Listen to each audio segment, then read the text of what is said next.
నమస్కారం. మనం శ్రావణ మాసంలో ఉన్నాం. శ్రావణ మాసం లక్ష్మీ మాసం అయినే చెప్పుకున్నప్పటికీ సర్వదేవతా మాసంగా కూడా చెప్పుకోవాలి.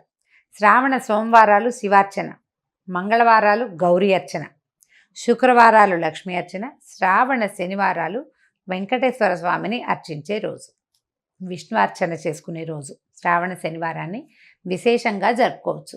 అయితే ఈ శ్రావణ మాసం లక్ష్మీ మాసం అని చెప్పుకుంటున్నాం మనం. దేవతలంతా కలిసి ఒక పెద్ద యజ్ఞం సంకల్పించారట ఒకప్పుడు. చేసిన తర్వాత ఈ యజ్ఞం మొదలుపెట్టాక సప్తర్షులు ఏమన్నారంటే, ఈ యజ్ఞ ఫలితాన్ని ఎవరైనా సర్వోత్కృష్టమైన దైవానికి సమర్పించాలని భావించారు. ఎవరు యజ్ఞ పురుషుడు అని భావిస్తే త్రిమూర్తుల్లో ఎవరో ఒకళ్ళని ఈ యజ్ఞంలో ఆయన ఈ మొత్తం యజ్ఞానికి ఆయన్ని అధిపతిని చేయాలని భావించారు.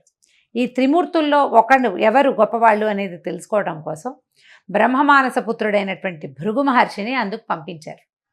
అయితే భృగువు ముందు బ్రహ్మలోకానికి వెళ్తే తండ్రిని ఎంత పిలిచినా ఆయన పలకలేదట. ఆయన సృష్టి క్రమంలో ఆయన హడావిడిలో ఆయన ఉన్నాడనమాట. సృష్టి చేసే పనిలో వాడిని సరస్వతీదేవి వీణ వాయిస్తుంది. ఆయన వీణానాదం వింటూ తన బొమ్మలు చేసుకునే పనిలో మునిగిపోయాడు.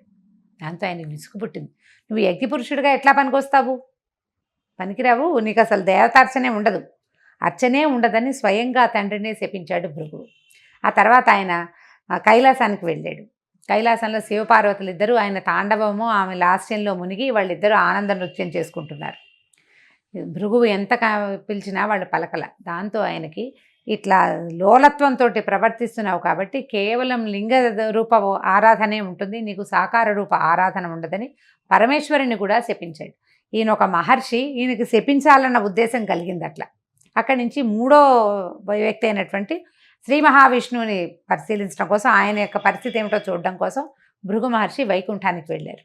వెళ్ళేసరికల్లా విష్ణువు లక్ష్మీదేవి వాళ్ళ ఆనందంలో వాళ్ళు ఉన్నారు. ఆయన నిద్రలో ఉన్నాడు. నిద్రావస్థలో ఆమె పాదాలొత్తుతూ మైమరపతోటి ఆవిడ ఉంది. ఉండేసరికల్లా ఆయన ఎంత పిలిచినా పలకట్లేదని కోపంతో మహావిష్ణువుని గుండెల మీద కాలుతోటి తన్నాడు. తన్నేసరికల్లా వెంటనే ఆయన లేచి, అయ్యో నీకు నా గుండెల మీద తన్నే, వక్షస్థలం రాతి కంటే కఠినంగా ఉండే నా వక్షస్థలం మీద తన్నేవు, ఇక్కడున్న మణులు మాణ్యాలు అన్నీ నీకు గుచ్చుకున్నాయేమో అని చెప్పి ఆ మహర్షికి పాదసేవ చేస్తూ ఆయనకి అహంకార చిహ్నంగా ఆయన అరికాల్లో ఉన్నటువంటి నేత్రాన్ని చిదిమేశాడట మహావిష్ణువు. దాంతో ఆయన వెంటనే భగవంతుడే తన పాదాలు పట్టుకున్నాడనే విషయాన్ని జ్ఞప్తికి వచ్చిందనమాట. అంతకుముందంతా నేను ఋషిని, బ్రహ్మజ్ఞానం కలిగిన వాడిని అహంకరించింది. ఆ అహంకారంతో తండ్రిని, సాక్షాత్తు తనకి తండ్రి అయిన బ్రహ్మదేవుణ్ణి, తర్వాత సర్వలయంకారకరుడైనటువంటి పరమేశ్వరుని కూడా శపించి ఈ మహావిష్ణువు మీద ఇటువంటి అవజ్ఞతోటి ప్రవర్తించానని చాలా సిగ్గుపడి బాధపడి ఏమనుకున్నాడంటే, ఈ యజ్ఞానికి యజ్ఞపురుషుడు మహావిష్ణువు అని నిర్ధారించుకుని వెళ్ళిపోయాడు. నిజానికి భృగు మహర్షి ఒక కల్పంలో మహాలక్ష్మికి తండ్రి, ఆమెను భార్గవి అంటారు.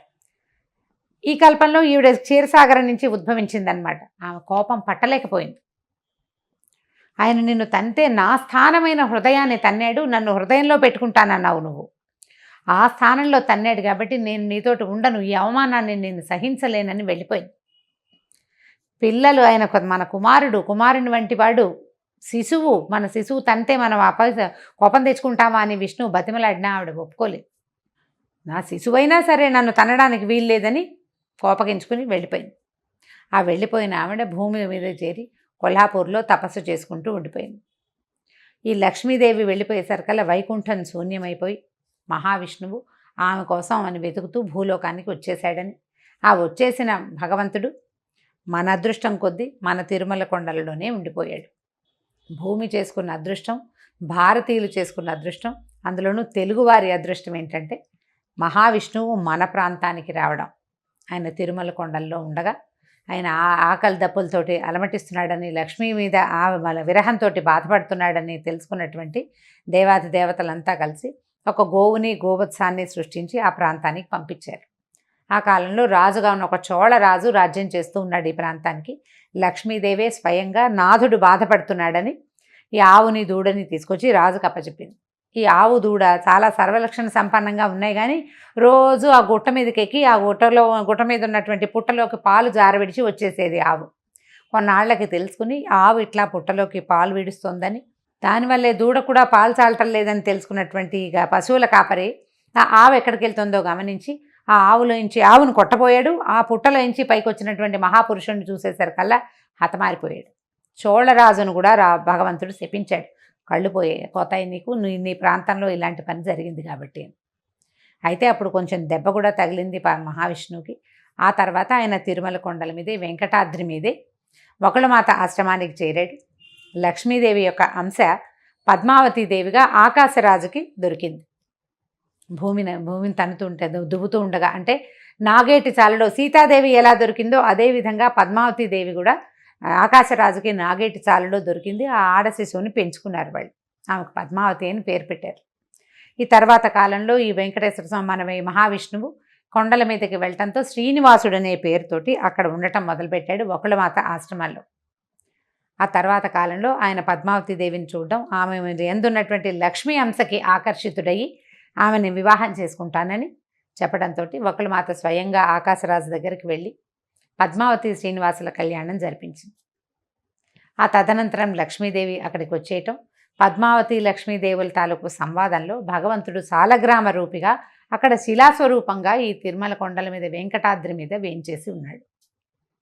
అయితే ఇలా వెంకటాద్రి మీద వేంచేసి ఉన్న వెంకటేశ్వర స్వామికి మనం శనివారము వెంకటేశ్వర దినంగా భావిస్తాం.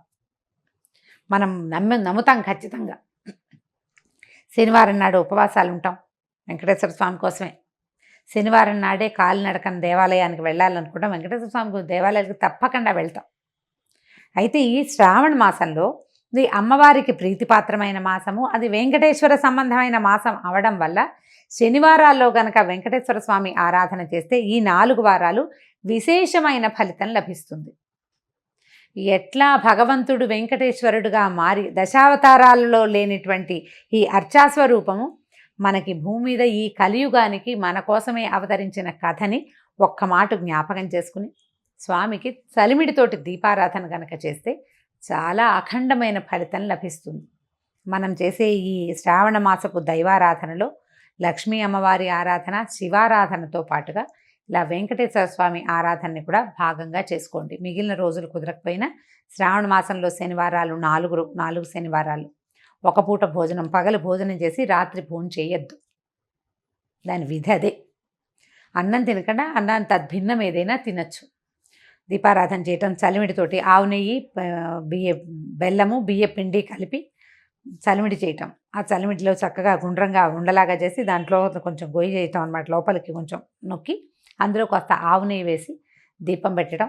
ఈ దీపారాధనతోనే స్వామికి ప్రసాదంగాను దీపంగాను సమర్పిస్తామన్నమాట.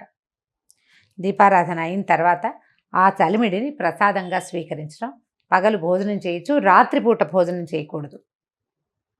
ఈ 4 శనివారాలు ఇలా చేయటం వల్ల శ్రావణ మాసంలో మనకి అమ్మవారి కరుణతో పాటు అయ్యవారి తాలూకు కృపాకటాక్షాలకు కూడా మనం పాత్రలు అవుతాం. 4 వారాలు ఉన్నాయి. తొలి వారం కుదిరినా కుదరకపోయినా తర్వాత వారాలైనా చేసుకోవచ్చు. కుదిరిన వారు తప్పకుండా ఈ కథని స్మరించటము, ఇది చేసుకోవటము. అంత పెద్ద చలిమిడి పెట్టకపోయినా చిన్నగా కొద్దిగా చలిమిడి చేసి కూడా దీపారాధన చేసుకోవచ్చు. దీపారాధన చేయటం, వెంకటేశ్వర స్వామికి సంబంధించినటువంటి స్తోత్ర పాఠాలు ఏవైనా చదువుకోవటం, ఆయనతో పాటు లక్ష్మీ అమ్మవారి స్తోత్రం కూడా ఒకటి చదవటం. దీపారాధన చేసాం కాబట్టి ముందు తర్వాత ప్రసాదం, నైవేద్యం, వడపప్పు, పానకము, అరటిపళ్ళు, మీ ఓపిక. పాయసం చేస్తాం, పొంగల్ చేస్తాం అంటే అన్నీ కూడా చేసుకోవచ్చు.